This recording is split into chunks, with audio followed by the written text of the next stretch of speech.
Hello friends, स्वागत है आपका। आज मैं आपको एक बहुत ही ज़बरदस्त कहानी बताने वाला हूँ कि जाने अनजाने में हुई घटना कैसे आपका जीवन बदल सकती है। चलिए शुरू करते हैं। एक बार की बात है, एक गुरु और शिष्य जंगल के रास्ते से कहीं जा रहे थे। तो रास्ते में शाम होने लगी, उनको पानी की प्यास भी लगी। तो पास में एक गाँव आया और जैसे ही वह गाँव में पहुँचे तो देखा कि एक झोपड़ी थी। वो झोपड़ी की तरफ गए और उन्होंने आवाज़ लगाई। तब एक आदमी और उसकी पत्नी और उसके साथ 3 बच्चे भी आए जो बहुत फटे पुराने कपड़े पहने हुए थे। गुरु यह दृश्य देख रहे थे कि इतना बड़ा खेत है, फिर भी इन्होंने इसमें फसल नहीं लगाई। पहले तो गुरु ने पानी के लिए आग्रह किया कि हमें पानी मिल सकता है। तो उन्होंने गुरु और शिष्य को पानी पिलाया।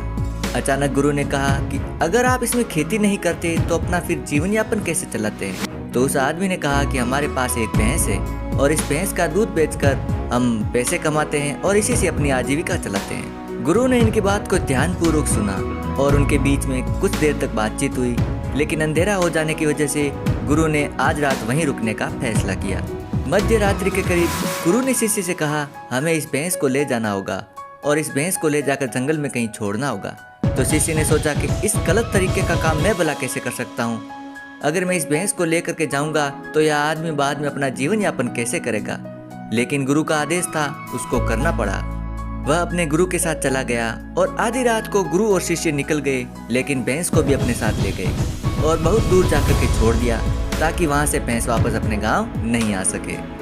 तकरीबन 10 साल बाद जब वह शिष्य भी गुरु बन चुका था और दीक्षा देने का काम करने लग गया था, तो उसने सोचा कि 10 साल पहले जो गलती हुई थी, क्यों ना मैं उस गलती को सुधार लूँ और मुझे उस आदमी से माफ़ी मांग लेनी चाहिए। वह उस आदमी के पास जाता है, लेकिन वहाँ पहुँच देखता है कि खेत में फसलें लहरा रही हैं और बगीचे लगे हुए हैं। वह सोचता है कि शायद हो सकता है कि वह आदमी अपना घर बार बेचकर, अपनी जमीन बेचकर शहर में चला गया हो।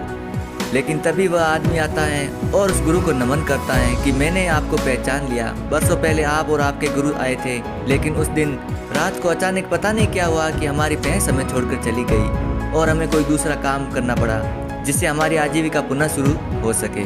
लेकिन हमारे पास कोई विकल्प नहीं था, तो मैं जंगल से लकड़ियाँ काट लाता और उसी से जीवन यापन करता।